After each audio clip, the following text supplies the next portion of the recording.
তো আল্লাহ নবী সাল্লাল্লাহু আলাইহি ওয়াসাল্লাম কি বলেছেন আমাদেরকে? বলেছেন যে ব্যক্তি রমজান মাস পায় আর রমজান মাসকে কাজে লাগিয়ে তার জীবনের তামাম গুনাহ আল্লাহর কাছ থেকে মাফ করাতে পারে না, সে বরবাদ। এবার আপনি বলবেন রমজান মাসে কিভাবে গুনাহ মাফ করাবো? কিচ্ছু করা লাগবে না, এমনি মাফ হবে। কিভাবে? আল্লাহ নবী বলেছেন মান সামা রমাদান, যে ব্যক্তি রমজানের রোজা রাখে, রোজা তো সবাই রাখি আমরা, তাই না? নতুন করে বলার কিছু নাই। মান সামা রমাদান, যে ব্যক্তি রমজান মাসের রোজা রাখে ঈমানান ওয়া ইহতিসাবান, শর্ত হচ্ছে দুইটা, পাক্কা ঈমানের সাথে এবং সওয়াবের আশায়।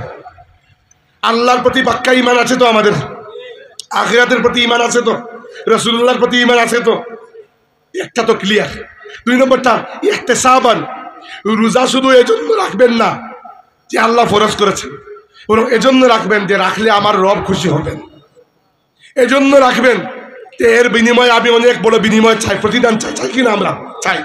আল্লাহ নবী বলেছেন যে ব্যক্তি বুকের মধ্যে ঈমান নিয়ে আর আল্লাহর কাছে বিনিময়ের আশা নিয়ে রোজা রাখবে, রমজানের এই 30টা রোজা রাখবে, গুফিরা লাহু মা তাকাদ্দামা মিন যামবিহি, এই ব্যক্তি জন্ম থেকে নিয়ে এই দিন পর্যন্ত তামাম জিন্দেগিতে যত গুনাহ করেছে, রোজার বিনিময়ে আল্লাহ তার জীবনের তামাম গুনাহকে মাফ করে দেবে।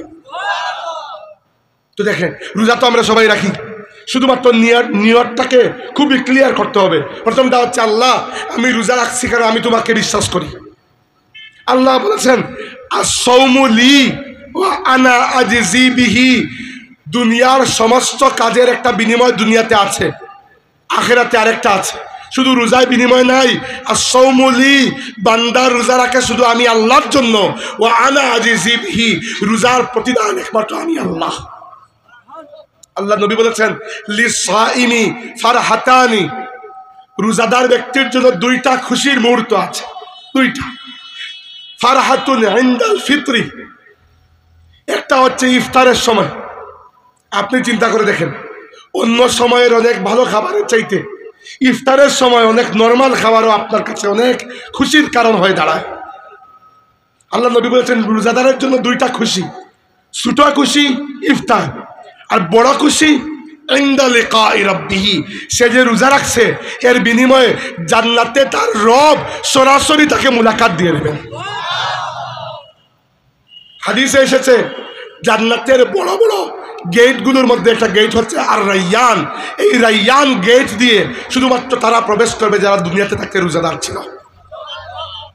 তাইলে আমি আপনাদেরকে কখনোই বলছি না আপনারা রোজা রাখবেন, রোজা আপনারা সবাই রাখবেন আমি জানি।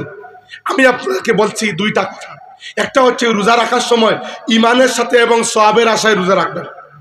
দুই নম্বরটা হচ্ছে এমন কোনো কাজ করবেন না যেটা আপনার রোজাকে হালকা করে ফেলে।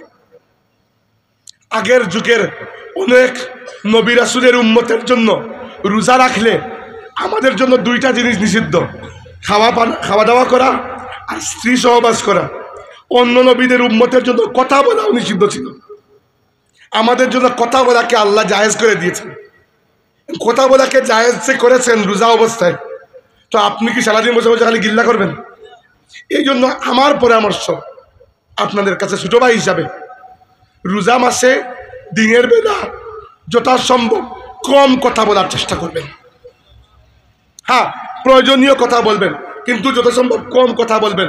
কারণ কি, কথা বললেই মুখ দিয়ে মিথ্যা কথা আসবে, গীবত আসবে, পরনিন্দা আসবে, ফাউল কথা আসবে।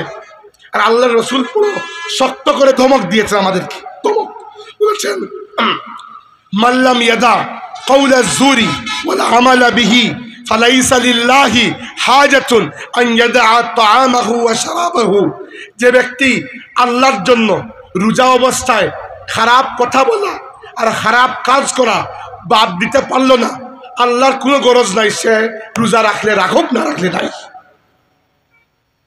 আপনি যদি রোজা অবস্থায় খারাপ কথা বলা আর খারাপ কাজ করা বাদ দিতে না পারেন, আল্লাহর কোনো দরকার নাই, আপনার রোজা আর উপাস করা একই বরাবর হয়ে যাবে।